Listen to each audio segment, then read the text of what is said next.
Morning, guys. Hey, it's Len from Mercury Man Garage here again. Well, it's kind of gray and gloomy today, so we're indoors in the garage again today, and we're going to do a little welding on the door today. So let me show you what I got going on. All right, guys. Well, let me give you a quick update on the door. When I left you on my last video, I had to weld up these holes in this door from the trim. Remember, this is a Falcon door, and it had two chrome strips of trim that went down these little curves right here, and I had to weld in the holes. The Cyclone doesn't have that, so I had to weld those all in, and that is done.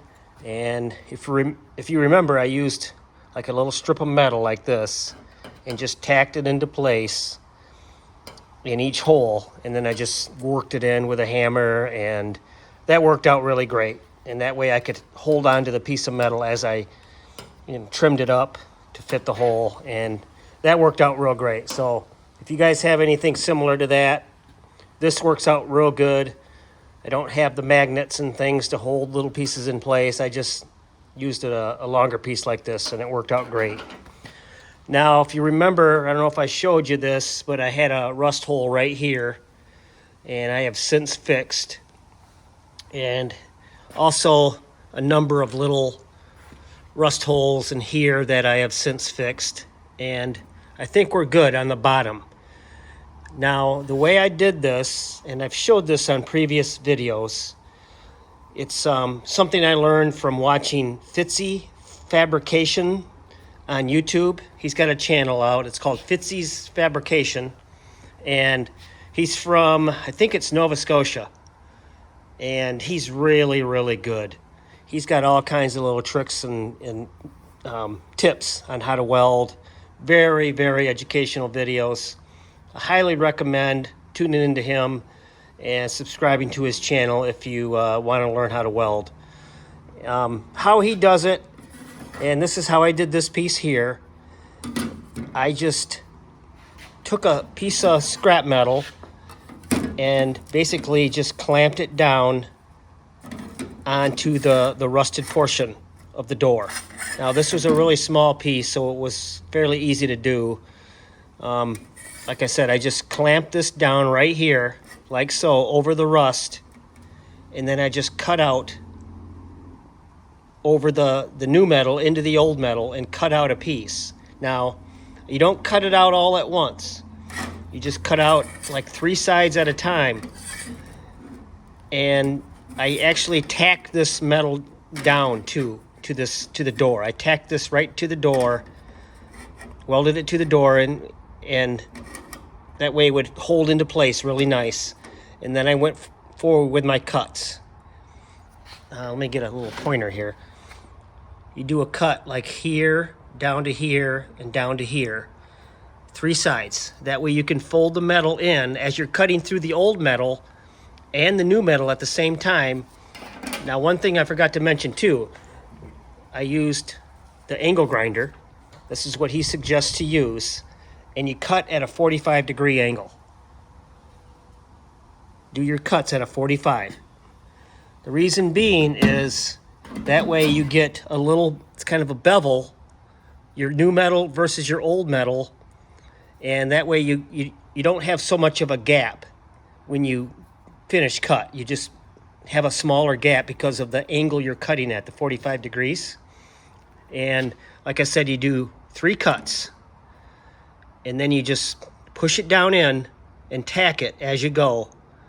You know, a tack here, push it down, do a tack here and a tack here, and then you finish off this cut down here and just push it down as you go. That way you can get your angle. You know, this door's got kind of an angle to it, so that helps with getting that angle. Just do a little at a time, and when you got it all tacked in, then you remove the old metal from the underside. You just get underneath the door here on the inside and just pull it out. It comes out really easy. And once you get that all done, and then you just finish your welds. You go all the way around. And I've got to grind them down yet to see where I'm at, but that works out really well. And like I said, I've done some videos on it in the past. You can look those up, and shows you a little better demonstration of what I mean by Fitzy's. He calls it cut and butt. But it works really well, and I suggest you guys check out his videos and go ahead and check them out. One other thing I forgot to mention, guys, when I was telling you about that cut and butt, was with your angle grinder and the disc you want to use a really thin one, the thinnest one you can get. Yeah, this is, I don't know the thickness of this, but it's a very thin one. That way you don't get such of a wide gap when you make the cut. It's a little easier to maneuver, and you just don't get that wide cut. And also, I mentioned this in my previous videos too, is this mini belt sander, air belt sander. This is what I'm going to use to knock down these welds, just to get them down a little ways, and then I'm going to probably finish it off with the die grinder with a little sanding disc. That's just how I like to do it. I could do it all with this too, but it takes a little longer. This knocks it down real quick. You got to be careful with this though, because it twists and turns, and you don't want to get into the other metal, the door metal. You just want to knock down the weld, and you just got to be very careful with that. But that's another tool I highly recommend.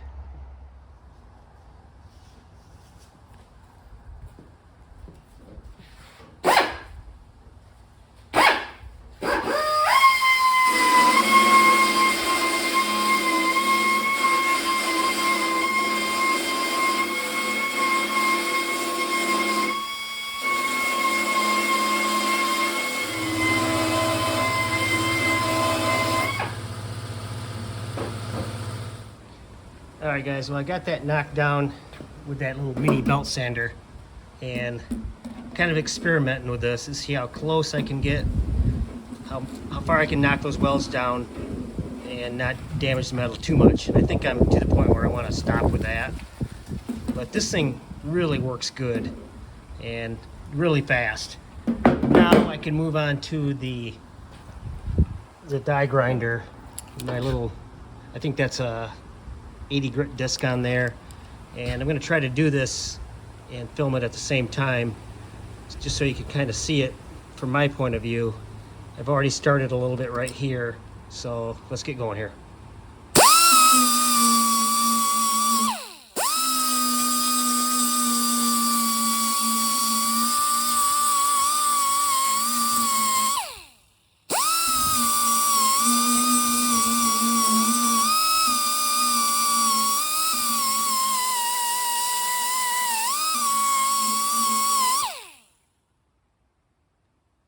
Well, I don't want to take too much off because I want to check my welds first to see if I have any holes, which I can see one right there, and I think there's one right up here, and another one there. But I'm going to get a light underneath and check to see if I have any holes that I need to re-weld.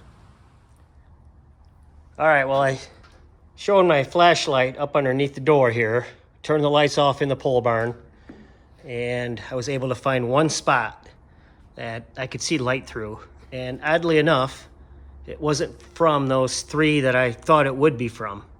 It wasn't from this one, that one, or that one. It was right up here, and I marked it with a Sharpie. But this is just a great example of the need for checking your welds from the underside with a flashlight, because you never know where there's going to be a little pinhole. And like I said, the ones that I thought they would be holes were not. And I never would have found that one if I didn't put the flashlight up underneath it.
Okay, well, I got my welds ground down and I discovered something. Check this out. I got my little ruler out here, just check my depths and things like that. And I ran it across these welds, and I don't know if you can see that or not, but see that gap right there? Right there. This is now lower than the rest of the door. So I'm not even going to worry about grinding those welds off any more than that, because it looks like this little section here is going to require some filler. So I'm just going to leave it just like that. And you can kind of see the same thing here where I ground off some paint. Now, it's kind of hard to tell, but there's a little gap right here too, and that's only because it's riding up on the paint. So, but here, it's a pretty substantial gap there, 1/8 of an inch or so. So, like I said, I'm just gonna leave it as is and probably fill it when I put it on the car and just put a coat of primer on it for now. All right, guys, well, moving on to this section right here. I think what I'm gonna do right here is just, I'm not gonna worry about cutting a patch panel for that. I think I'm just gonna blow in some welds and try to fill that in that way. Being very careful, obviously, and keeping the gun at an angle. This is how I do it. Just kind of blow it in at an angle and just build it up as you go. And obviously you don't want it to heat up too much or you're gonna warp it, but I'm gonna give that a try here. Over on this side, I think I'm gonna have to cut a little piece of metal, and this one will be easier to bend to get that shape that I need. It's a little bit of a curve right here. This one here, it's a little bit more of a curve, so I'm gonna try that, just blowing in some welds there on that one, like I said. But this one, I'm gonna have to cut a little panel.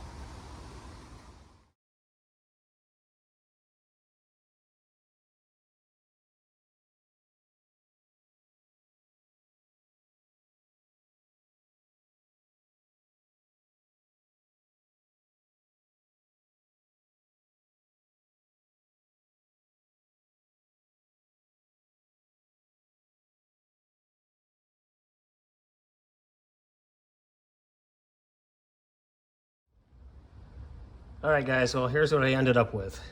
It actually didn't turn out too bad.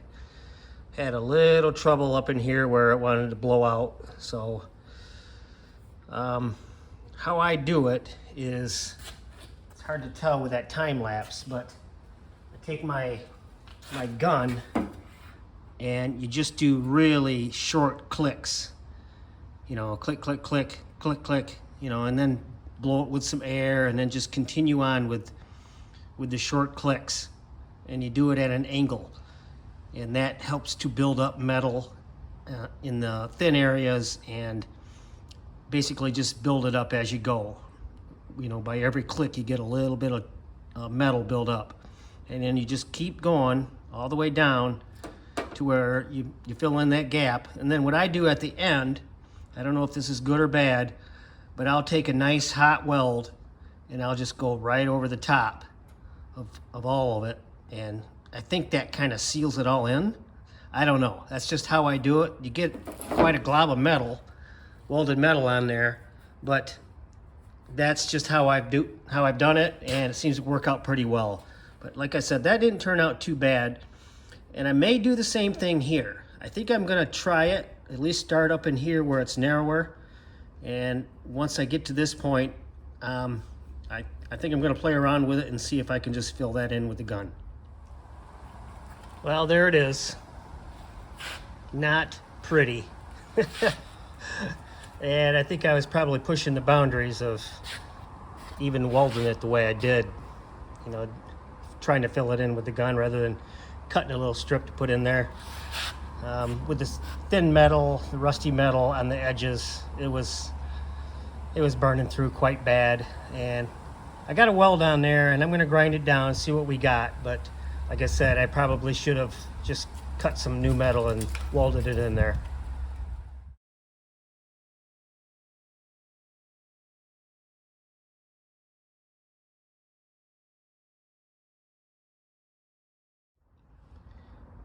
All right, guys. Well, I got those welds ground down, and it didn't turn out too bad.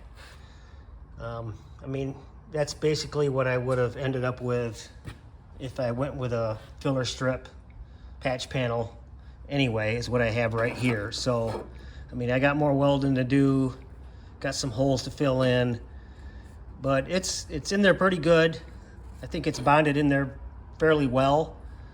We'll know for sure once I weld one more time to see if I burn through anywhere, but I'm just gonna go over it one more time in these low spots and the holes and fill those in and see where we're at.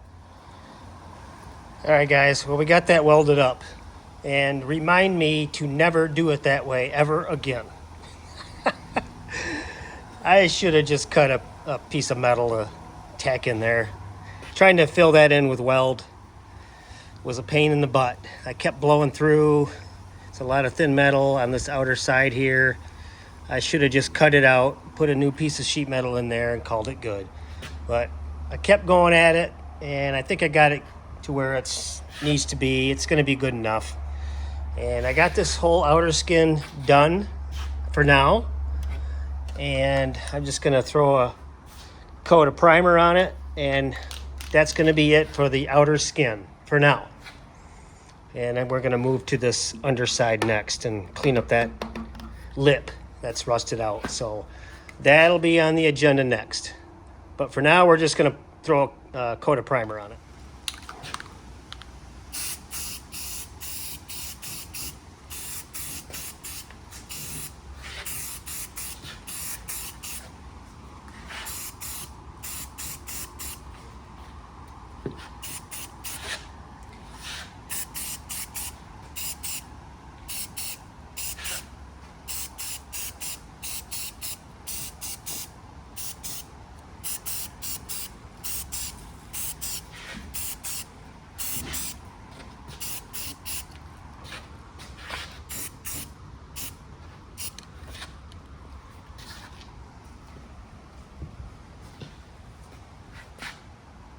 Good enough. All right, guys, well, there you have it. There's my very non-professional way of welding up some rust holes on a door. And, you know, like I've said all along, it's a hot rod. It's not a SEMA car, so it's gonna be good enough. And I'll be putting some filler in there to take care of a lot of the worser spots, I guess you'd say. But yeah, it's gonna require some filler. So I've known that all along. But anyway, that's gonna do it for now. We're gonna move on to the back section of the door next, but this is gonna wrap it up for the outer skin of the door. And hopefully you enjoyed this. And if you would subscribe, that'd be great. Leave a comment and leave a like. I'd appreciate it. All right, have a good one, guys.